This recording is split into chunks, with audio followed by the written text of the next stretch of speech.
Hi guys, welcome back into my kitchen. No cooking today because I'm going to answer some of your questions that you've been leaving on Low Protein Connect and also sending me bits and bobs on Facebook. So I hope your question is here. If you've got any other questions, attach them to the video and we can do another one of these. It's quite nice actually to have a sit down, so I'm not cooking today. I've made a cup of coffee, so I'm going to go through all your questions and hopefully answer them in the right way. So the first question is tips on adding exchanges into meals. This is one that I kind of always look at doing. So a lot of the recipes will tend to have no exchanges in. That's because my godson Thailand is only on 3 exchanges. So I tend to make things that I can put in the freezer and store things so they don't tend to have an exchange. But then sometimes if his levels drop and we need to increase the exchanges, we kind of add bits in. So savoury things, you have to remember things like mayonnaise because all of these things kind of add up as an exchanges. Things like your milk, half an exchange. So if you're going to maybe serve a milkshake or a smoothie with a meal, then that will add it in. My go-to is sweet corn because I can keep it in the freezer. So if I've made vegetable bolognese and I'm going to serve it with a pasta, I can just weigh out some sweet corn, broccoli, cauliflower, put that into it, and then I know he's getting his exchanges. But yeah, there's lots of different ways. So just don't forget them hidden things. So the cheese needs to be weighed, and obviously exchanges, mayonnaise, some other sauces then tend to have it in. And again, things like the milk and things like that. What's the difference between our 2 milks is another question. So the low protein drink in the blue carton, this is like a semi-skimmed milk, and then our Snowprav in the white carton, this is more creamy. So this is kind of like a more full fat milk. So you tend to see me using a lot of this in recipes because I think it adds some richness and I think it adds some texture to it. But again, things like for tea and coffee and smoothies and ice creams and all different sauces, both work exactly the same, and you can replace one in a recipe with another one. So if you don't have Snowprav, you can always use the low protein drink. Quick tips to low protein meals. God, there's so many. Ty lives across the road, so if KT goes out, he tends to come here, and that always tends to be at a meal time. I think she plans that quite well.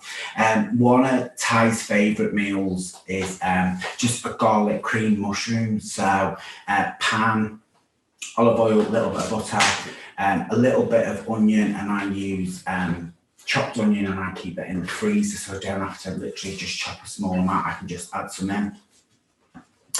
Fry off the mushrooms, whatever mushrooms you've kind of got, and then I add some garlic puree or minced clove of garlic in there, add some salt, pepper, mixed herbs, and then if I've got some low protein cream cheese, I put that in to make a sauce. I then add a splash of one of the milks in there. If I've got some vegan cream, I'll add that in as well. And then I can put that onto pasta. I can whiz it up and make a soup with it. I can put it with rice. I can put it with pasta. But he likes it on a kind of mushroom waffle that I make. So yeah, if I've kind of got mushrooms in the fridge, I can kind of go to, and that's one of my go-to quick meals. Next question, how can you make your low protein bread softer? Low protein bread, it's always kind of one of them subjects that we talk all the time. On the low protein mix, there's a recipe for bread. This was done before we kind of started using psyllium husk. Psyllium husk traps in moisture. It adds fibre to the bread, and it also makes the texture of the bread softer. Sometimes with a recipe, with all recipes, sometimes you might need to adjust the liquid, so you might need less, but 9 times out of 10 with low protein bread, you tend to need a little bit more liquid, and it depends on the environment you're in, so if it's cold or warm and all these different things. So So the texture you're looking for is a Play-Doh, a soft Play-Doh consistency. Once it's proved into an oven, there's 2 tricks you can do in the oven. So you can put a roasting tray with some boiling water from the kettle, put that underneath the bread, and the steam will help it rise, but it will also keep the crumb softer. Also as well, the next biggest tip that I can give you in baking is don't over bake the bread. I think we make the bread, it takes an hour to prove it, then we mould it, then we prove it again, and then we put it in the oven, and then the oven might be too high, or we over bake it because we think, oh, it's not cooked enough. Halfway through cooking time, you can take it out and tap on the bottom. If it sounds hollow, then you know that it's ready. If it doesn't sound quite hollow enough, just put it back in 5-10 minutes and then just keep checking it.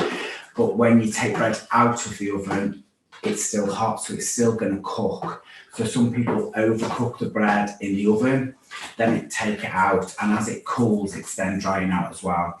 So another tip, you can put a tea towel over the bread when it comes out of the oven, and that will trap and hold in some moisture as well. So try them different tips, but if you want me to go over it again in another video, because bread's always one of them subjects, let me know. What fruit and vegetables are good to keep in the freezer? Sweet corn, you've already heard me mention, that's really great, and great frozen exchanges. Peas, again, another good one to keep in the freezer, and most families keep peas in the freezer because they're just brilliant. I'm quite lazy, so I keep chopped onion in my freezer because I can just literally take it out, and I hate peeling onions. But my favourite veg is butternut squash, again, because butternut squash tend to be quite big, and I'm not going to use all of it, so I tend to buy a bag of that. I can then fry it off and add it into stews. I can roast it, and then I kind of make sausage rolls for Thai out of that. Avocados are really good for smoothies, and spinach is great for smoothies as well, and is great frozen. As well as all your fruit as well, so mixed fruit, apple's great in the freezer, mango's great again to add into smoothies, and if you've got any bananas that are sitting around, you can always freeze them as well, and then you can make ice cream with them, and you can also put them into muffins and make a smoothie as well with them, so that's quite good. Oh, next question, smoothie recipes, adding fruit and veg. So I think I've kind of just answered most of that. Bananas, spinach, avocado, mixed berries, apple, all great to keep in the freezer. You can just take them out, add what other berries and things you've got in the fridge. Use one of your milks, either the Loprofin or your Snow Pro, and then whiz that up. If you want ice in it, you can do that. But I think if you've got frozen banana, it kind of cuts out that ice, and then that's. But there's loads of smoothie recipes on Low Protein Connect, so check out some of them. Next question. My child has started nursery, and do you have any recipes to share that would help the kitchen at the nursery? Yeah, we've just done at Nutricia a back to school project. So we've developed a kind of week worth of recipes, and on there's a list of all the ingredients that you will need.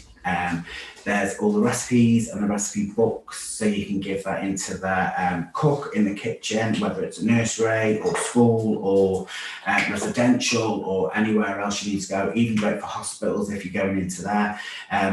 It gives them all the tips and tricks, so ask your dietitian, and then you can get a copy of that if you need to do that. If you need any other recipes, let me know. Any Christmas recipes? Just hold this space. I'm going to do lots and lots and lots of Christmas recipes for you in lots of the videos in the build up to Christmas. So you can literally get ahead of the game, put everything in the freezer, and this is going to have everything from cakes, puddings, party food, main courses for the big day, all your side dishes, bread sauce, gravy. I'm literally going to cover it all, including some drinks and some smoothie recipes in there as well. So yeah, watch this space for all the Christmas videos. As soon as, can you say Halloween is done, my pumpkins are here. After Halloween, then it's going to be Christmas. So watch out for the videos on Facebook or Low Protein Connect. Can I add veg to waffles? Yes. Thai, these are one of Thai's ultimate favourite and a great make-ahead meal. So you make the waffle batter. There's a video with me doing that in as well with the recipe on. But then I just add all sorts of vegetables to this. So I can add sweet corn into this for its exchanges. I do a spinach and feta cheese waffle using the low protein cheese. The other one, he likes mushroom and olive and garlic. So again, you can just grate some mushrooms in there, chop up your olives and then put that in and then literally just make the waffles. But you can add anything to the waffle. You can add some potato into there. You can add some instant potato into there.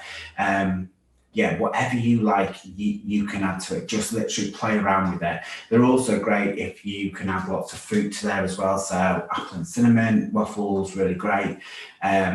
Strawberry, raspberry, blueberry ones are really nice. Banana waffles, Thai loves as well. So yeah, just have a play around with the waffle batter and just get it in the waffle machine. Remember, they freeze really well and you can put them straight in the toaster from frozen, defrost them, cook them, or you can put them back in the microwave. So they're really quick and easy for breakfast or snacks or even main meals. How can you make low protein breadcrumbs? So yeah, there's a lot of recipes that I do which I've got breadcrumbs in. So topping mac and cheese or the baked cauliflower, adding it to the jackfruit nuggets or garlic mushrooms. You can do all this. What I tend to do is I tend to use our low protein crackers, because when these get delivered, there's always a few that are smashed inside. So what I do is I give Ty the whole crackers for his lunchbox or snacks. And then with the crackers that are smashed up, I literally just put them into a jiffy bag, roll them with a rolling pin or smash them up or put them in a food processor, leave them in the bag or put them into a box, and you can then put them in the freezer and then literally you can just use them straight away from frozen. So great in my burger recipe. If you've seen the summer video, I use them. But yeah, they're always quite handy to have, and we're going to use quite a lot in the Christmas recipes. So to things like puddings and crumbles and things like that. So yeah, if you've got some crackers, don't throw the other ones away. Obviously you can eat them, but if you keep them, it makes great breadcrumbs. You can also use low protein bread if you've got any left. Dry it out in the oven and then grate it, or you can rub it sometimes if it's really dry, or put it on a grater, put it in the food processor. So again, you've got breadcrumbs there. Any advice on low protein cheeses that melt? Yeah, there's so many options now of low protein cheese we use. Lots of different brands, and supermarket brands I think are better because I think they melt. So especially the mozzarella from supermarket brands, I always think that they melt much better than the other low protein cheese. But it's, again, just see what you need it to do. Sometimes it's easy to maybe make a cheese sauce first. So some low protein mix, a little bit of butter in a pan, and then add in some milk. So you make a white sauce and then add your grated cheese into that. That tends to melt the cheese. So then you can pour that over mac and cheese or cauliflower and things like that. So if you want it to melt, it's great on cheese on toast as well. So you just make the white sauce, put it onto the bread and then grill it under there. So I think that is all of my questions. So if you've got any other questions that I didn't answer today, leave a comment in the video box and we'll get back to you. But if not, I'll see you next time when we're cooking back in the kitchen. See you later. Bye.